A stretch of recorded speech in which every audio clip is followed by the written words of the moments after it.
Nasa the Netherlands na naman ang Vice President ng Pilipinas na si Sara Duterte. Ayon sa kanya, pumayat na daw ang kanyang tatay na nakatiting nga 'di ba sa The Hague.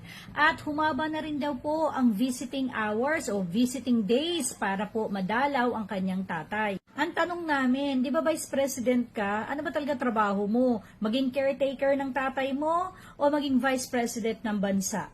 Kasi binabayaran ka ng tao eh. Ilang araw ka ba nagtatrabaho para sa Pilipinas? Parang mas marami pa ang paglalakbay mo, pagtatravel kung saan-saan, kesa sa pagtatrabaho mo. Alam mo pa ba yung itsura ng opisina mo? Uy Sara, baka gusto mo mag-resign na lang para maalagaan mo si Tatay Digong. Para full na ang devotion mo kay Tatay Digong.